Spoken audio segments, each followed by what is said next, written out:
I'm putting myself, I'm sharing everything that's ever happened. And I share a lot on my podcast already, but I'm just like revealing it all about every shortcoming I've ever had, essentially, and all the faults that I still have. I'm essentially saying like, I'm the lowest man there is, like the mistakes I've had. I'm like revealing those self and I'm saying I'm aware of it, I'm working on it. And I'm gonna be working on it for the rest of my life. Hey friends, Bedros Keuilian here. Welcome to the Bedros Keuilian podcast. And with me today is my friend, Lewis House. Hello, Lewis. How are you, my friend? Good to see you, brother. Good to see you. And Lewis is the author of the School of Greatness book, which is a New York Times bestseller.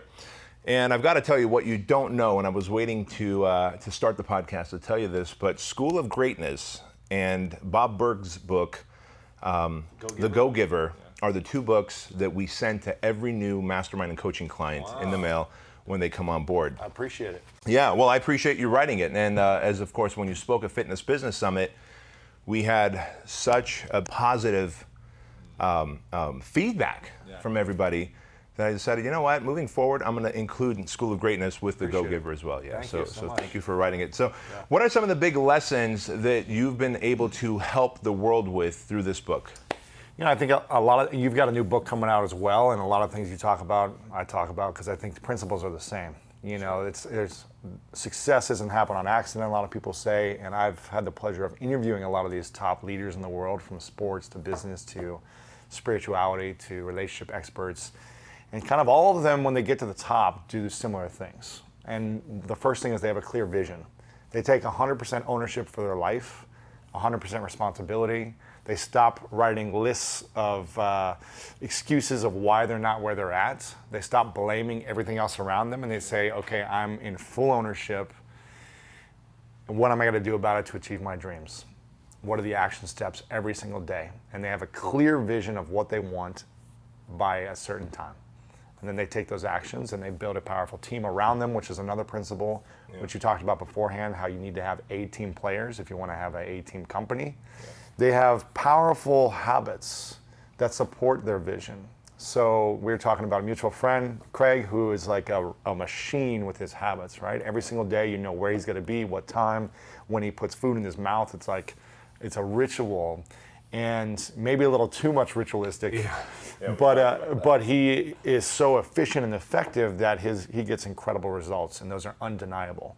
So it's about the habits you have, and then in my personal experience, all of this is great when you do it for yourself, but it's not fulfilling and meaningful enough until we do it to lift others up as well. So they live a life of service is another habit they do. They constantly think about, how can I serve my clients to the highest of my ability? How can I serve my team? How can I serve my family, my friends, and humanity of the world? It's like a conscious effort to impact others. And I think that's what greatness is.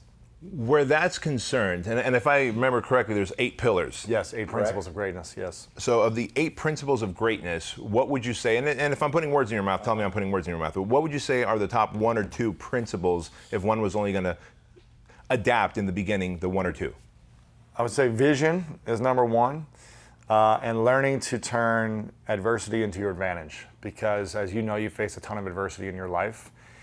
I face a lot of adversity. Everyone has. It's all different experiences and different levels of adversity. Maybe we didn't live in a hole in the gutter growing up, but we had our own poverty moments. We had, you actually ate out of a dumpster. You ate garbage out of a garbage can before. We've had moments. And even if we live in America, we still may have emotional challenges and other things that hold us back that are challenges in general. But if we don't learn how to turn our internal adversities or external adversities into our advantage, into our story that can support and lift others up, then we're never going to get anything done. We're never going to achieve our dreams. So it's turning that adversity into our advantage, which none of this is easy. Would you say that's the limiting factor for most people who want to make a massive impact or income in their lives?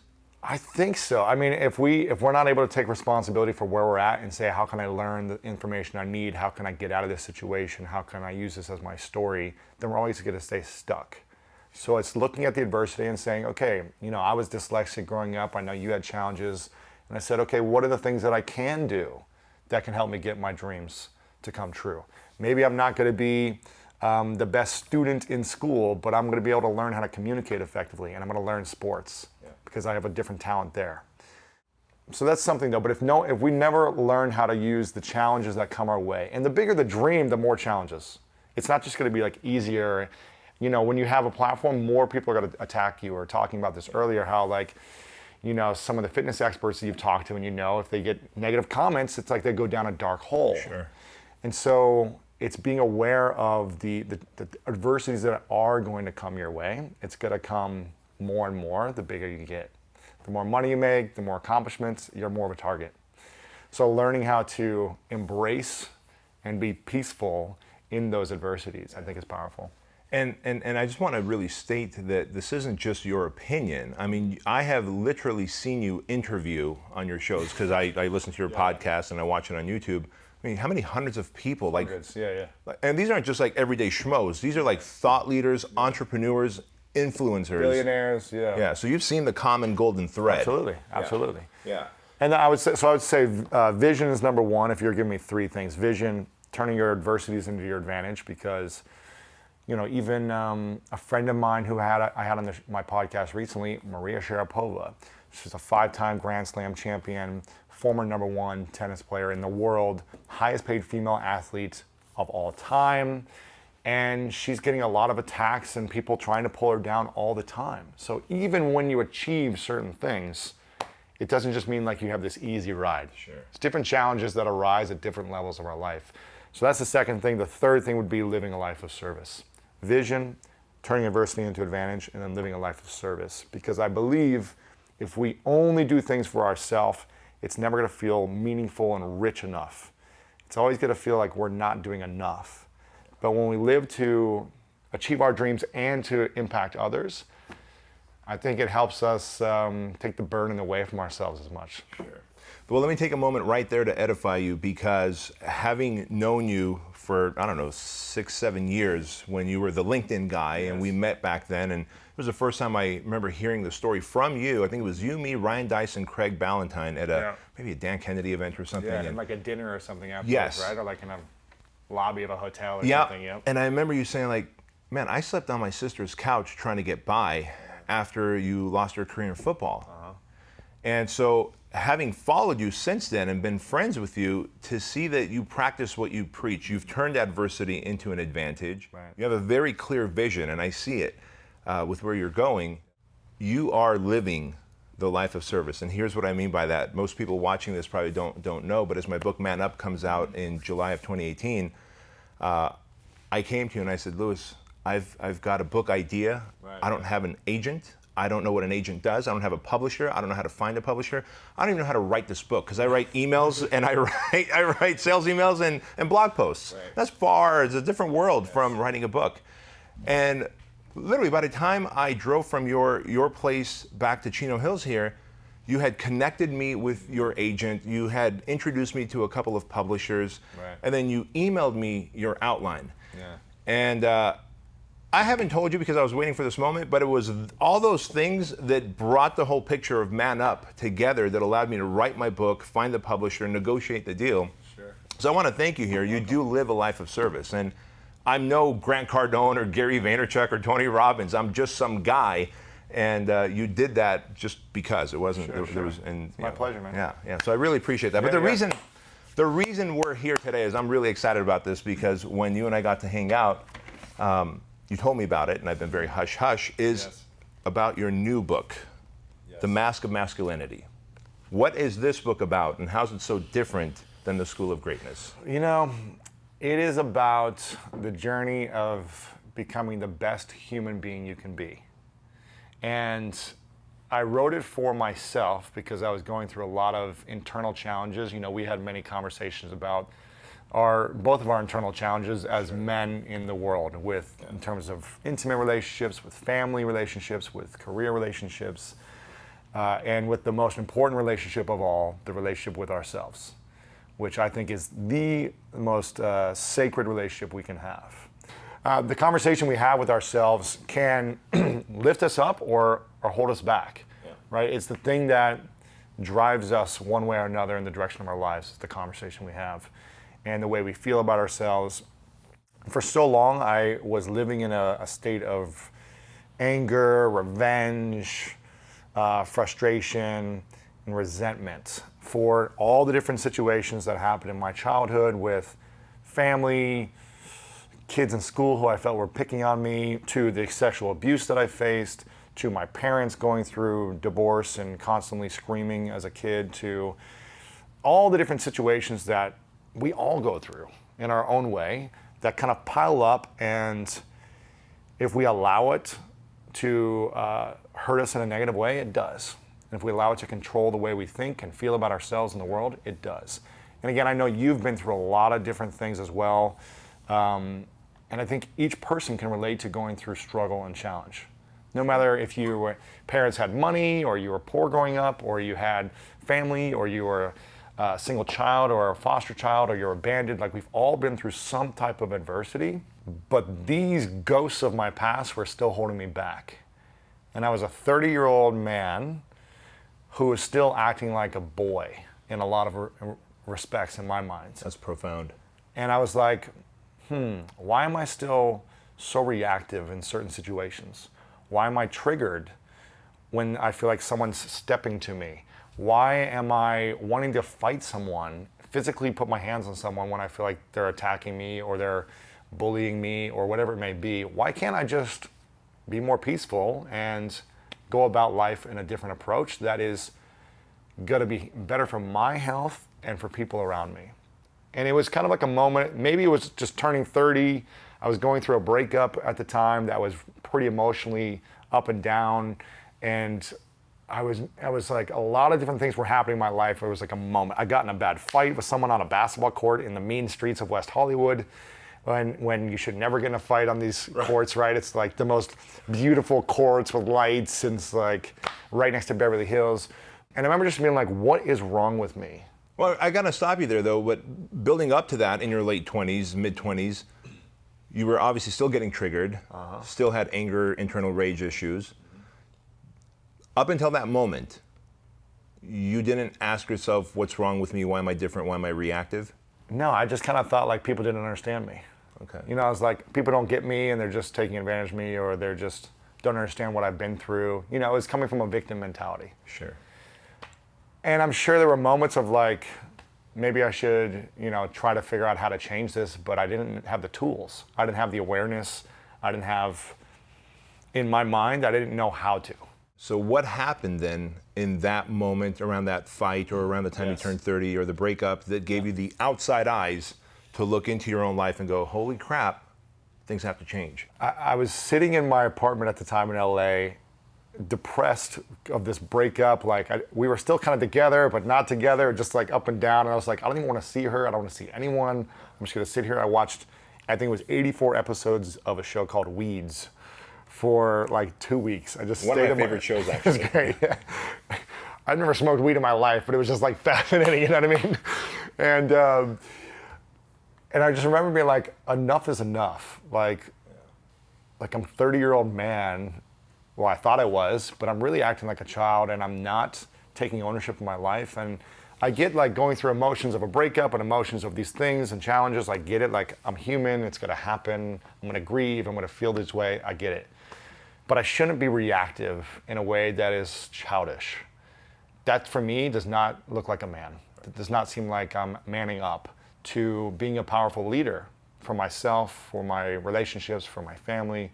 So I kind of had this perspective. First, it was like an awareness, a perspective. Okay, I realize I'm not who I want to be, so I was aware for a moment. I realized my ego was holding me back, and I was able to take feedback from some friends that I trusted who said, maybe you should try something else. And I was like, I already have the answers as well. I was like, but I'm achieving everything I want. I'm making a lot of money. I'm successful. I'm doing everything I set out to do, I do it. So I thought like I knew a lot already. It's working. What I'm doing is working, but something inside wasn't working. So one of my friends recommended doing a emotional intelligence workshop where we do these different games and exercises that mimic real life experiences to see how we react in these certain situations, in small groups with people, in partner groups, one-on-one, as a whole group. And at this workshop, I remember a moment that opened me up in a way. It finally gave me a perspective. I could see a mirror of myself and how I pretty much lived in all these different situations in my life, where I needed to be the right person, I needed to win, and I needed to be the best. And if I was anything but that, I wasn't worthy, I wasn't good enough, and I was angry and frustrated at myself and everyone else because I didn't feel like I was enough. And I didn't really realize that's how I was always approaching things, to needing to be right, the best, and in first place.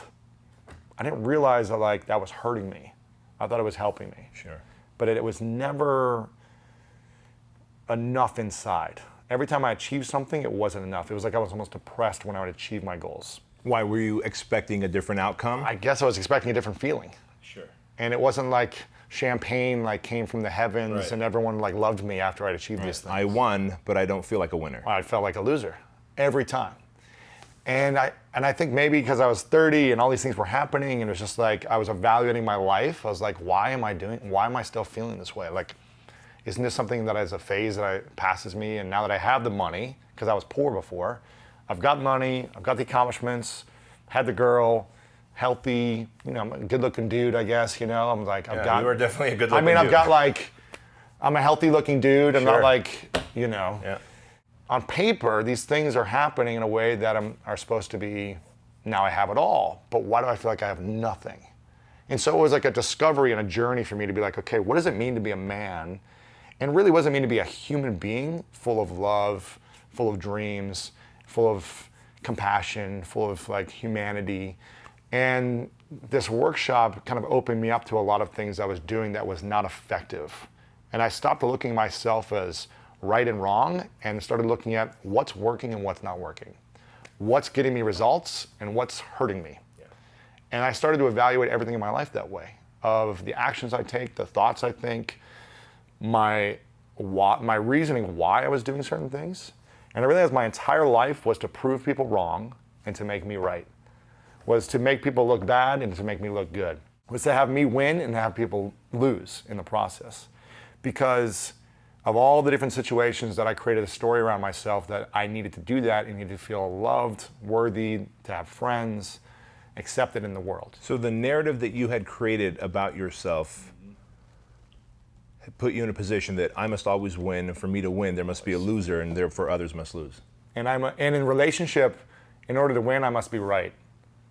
So I got a lot. Well, that can cause a lot of problems. Tons of problems. So it's not like I was perfect in every relationship. Obviously, I was half the problem, if not more the problem, in a lot of my relationships. And I started to look at that and be like, okay, where could I have been different? Where could I have come from a place of love and listening and support? And not saying that they were perfect as well, but it's like, how could I have shown up differently to do the best that I could do? And be aware of every situation and come from a place of looking at everyone and coming from a place of understanding them as opposed to everyone needing to understand me, which is so hard to do, I think, for anyone. So let's talk about that for a moment. Yeah. You said three things that have really been an earmark for me so far. Awareness, self-awareness, yes. ego, yes. and feedback. So I'm going to ask you three questions, and you will answer them in that order if you don't mind. Let's do it. How did you become self-aware? Yes. You want to answer that first? Yes, and then we'll go right into ego after Self-awareness for me was the way that what it worked for me was doing this workshop that put me in situations. The emotional intelligence workshop. Yes, put me in situations to see where I could finally see this is how I show up. Because before I just thought no, you guys are wrong, I'm right.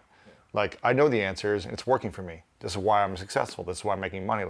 Screw you. So until I was able to be oh, I am the cause of these challenges. I am hurting people because when I do this. Sure. And listen, I'm a fun-loving guy. It's not like I'm intentionally trying to hurt people. Right. It was just a trigger when something would happen. And so it was finally a shock. It was a moment of wow, my entire life I've come from a place of I need to win and everyone else needs to lose, as opposed to, wait, I can win and everyone else can win around me? I didn't even understand the concept. Sure. I'd heard it before, but it didn't make sense until I felt people's reactions to certain things and I realized, wow, there was a game we played where I realized I ruined the game because of me needing to win and everyone else having to lose. And it was this like intentionality of like, we need to win at all costs. The purpose of the game was to just show you that no one wins unless everyone wins. At anything, your business, relationships, life, health, whatever it is. And I didn't understand that concept until I had this experience. So that created a moment of awareness. It took me 30 years to have that awareness, which is like, you know, I feel horrible that my whole life was based on this way, but it's just what was. And so I think all the combination of like, my life's not working, I need to like take a look and be open to feedback. And that's when I was able to receive it, when I was open. Gotcha. If we're not open to feedback, we're not gonna be able to see it and be aware. Who was the first person that you had trust in to take their feedback without feeling defensive and putting a wall up? The facilitator of this workshop was just like, you need to be a demand for feedback in your life. And some things are going to land and other things aren't going to work. You know, some things are going to resonate with us and other things are going to be like, okay, I hear the feedback.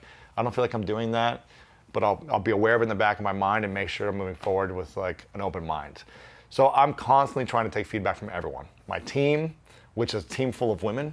There's one guy on my team and the rest are all women. I'm like, if I ever do anything or say anything or post anything that is, you know, belittling people or making people wrong or not of gender equality or not lifting women up or not lifting men up or humanity up, like, please let me know. Like, and don't be biased with me. So you ask for feedback? I ask for feedback. Every week during our team meeting, I'm like, you know, give me feedback. How can we be better? What would Lewis 1.0 have ever asked for Hell feedback? no. Here's what, actually, I did ask for feedback all the time in sports.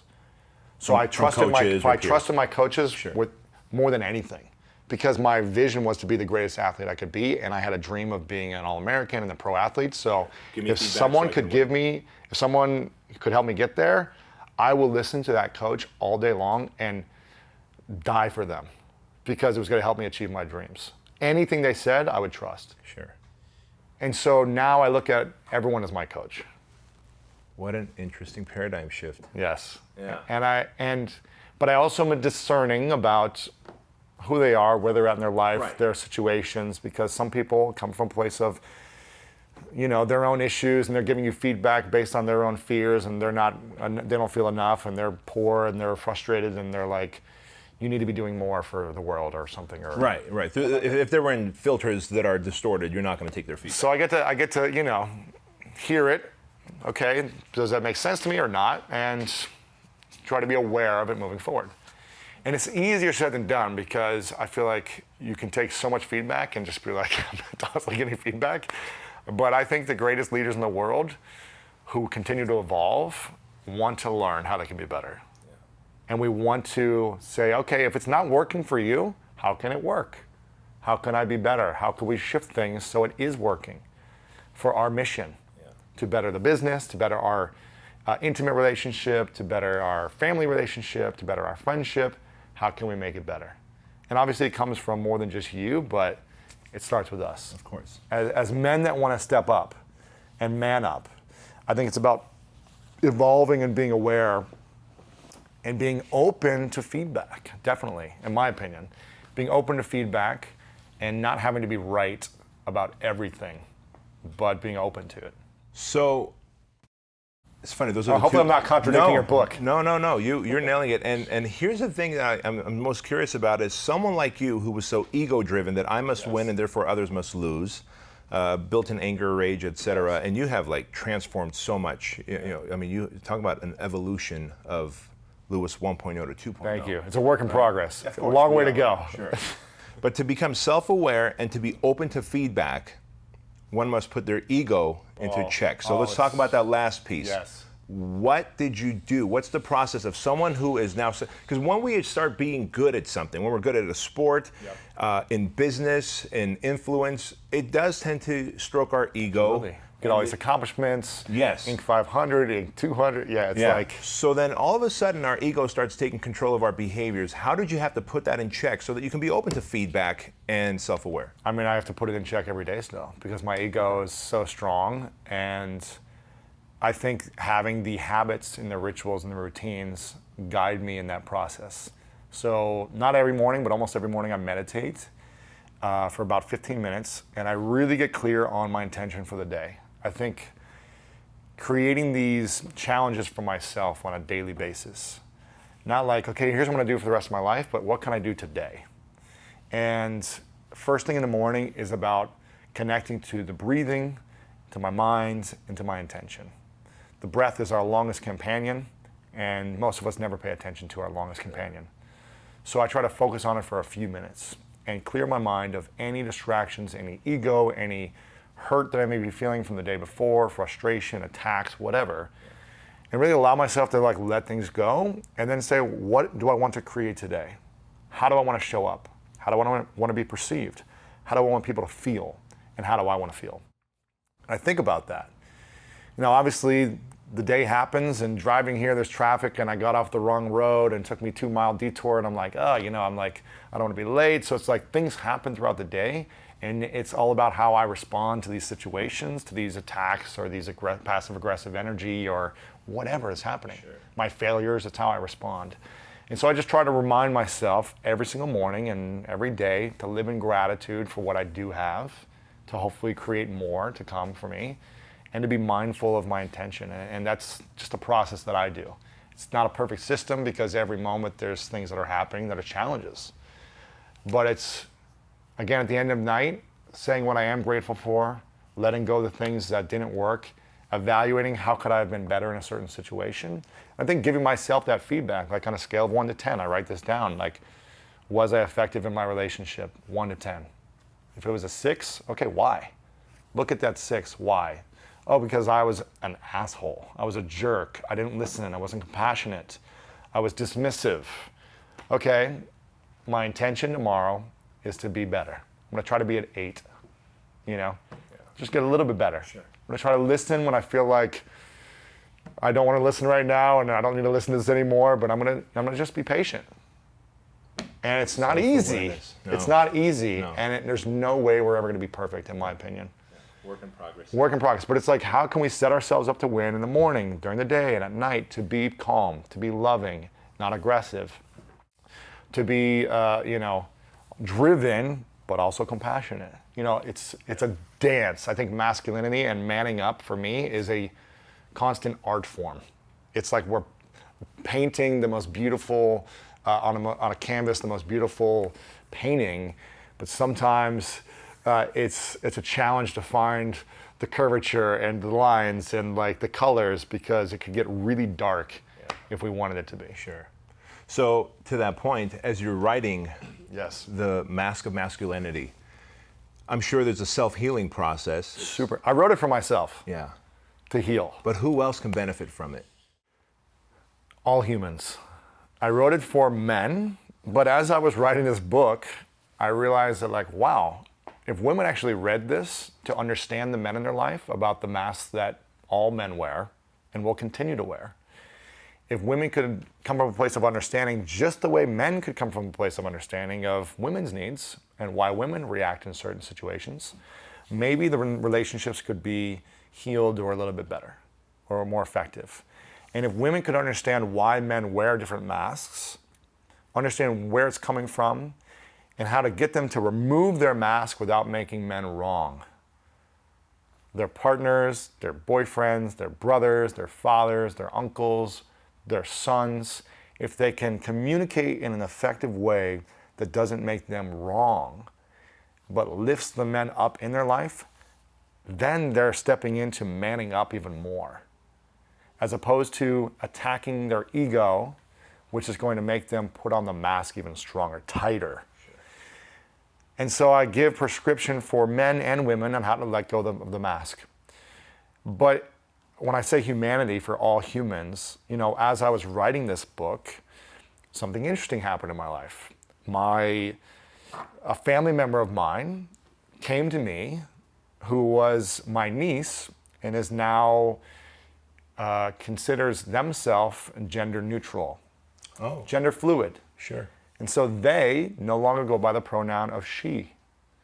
And they don't identify as that. And so I started to look at this, okay, life is not so black and white.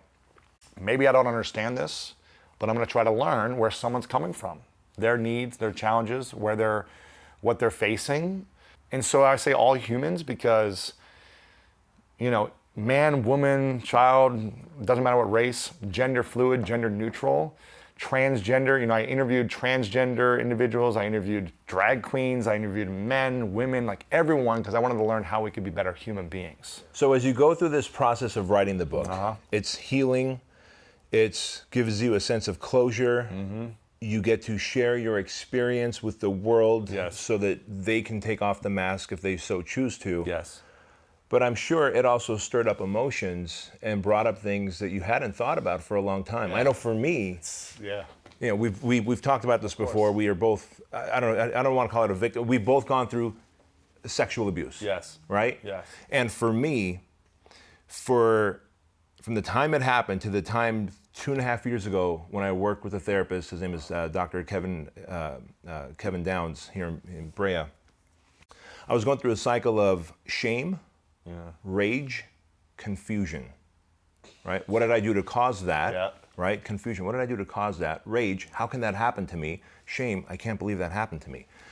And after working with him, a mountain in my life became a molehill, and I would see everything through the glasses of shame, rage, confusion until I dealt with that. So as you're writing this book, and one thing that Kevin helped me do was he said, you're going to write the story of this young man. And so I did.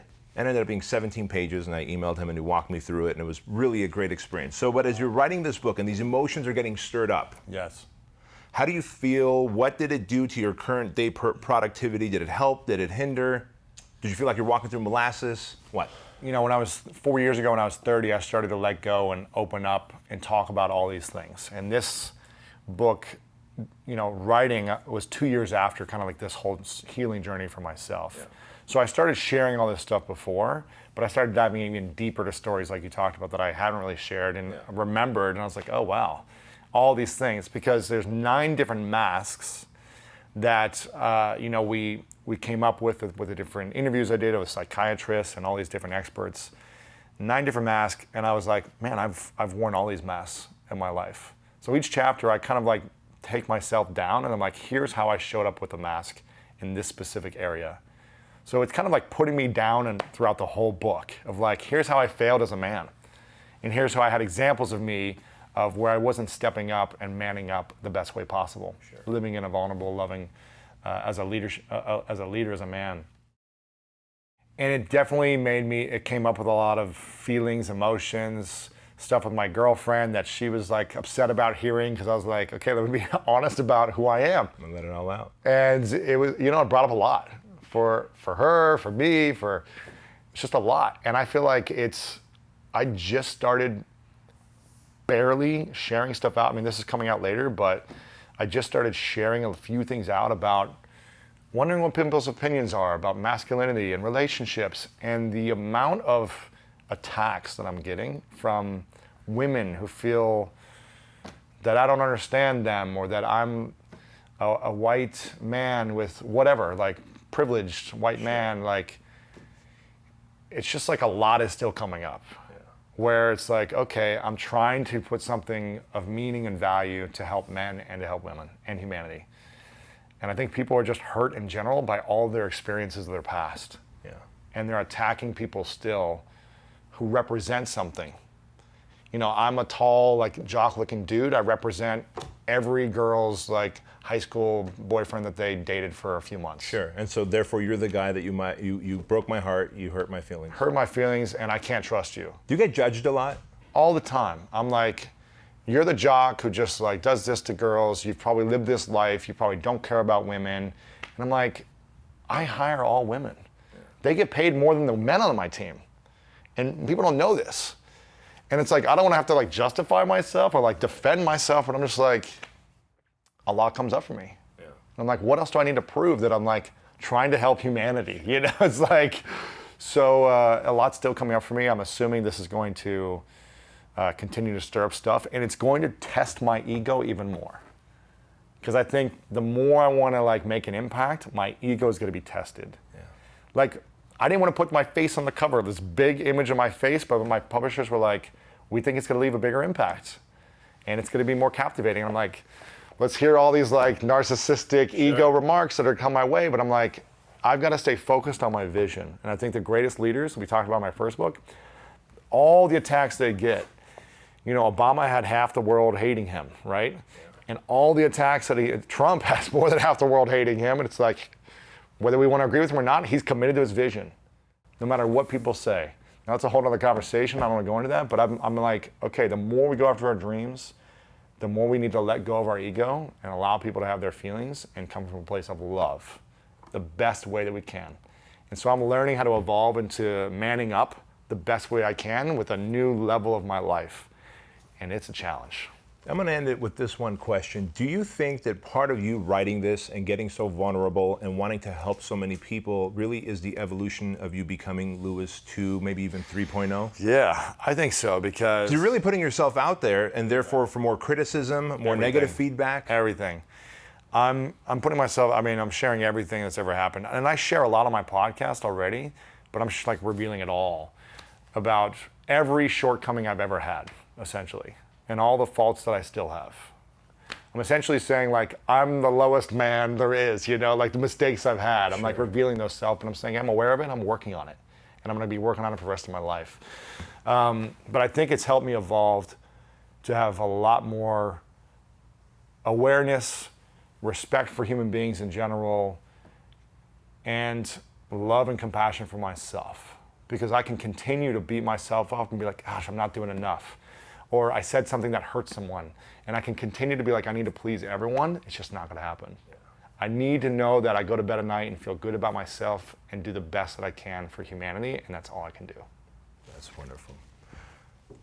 Folks, Lewis House, The Mask of Masculinity, and on Amazon and bookstores everywhere. Lewis, if somebody wants to get their hands on this book or connect with you or get more information from you, where do they go? LewisHowes.com has everything, or maskofmasculinity.com. Thank you so much for spending time with me today. Appreciate it, brother.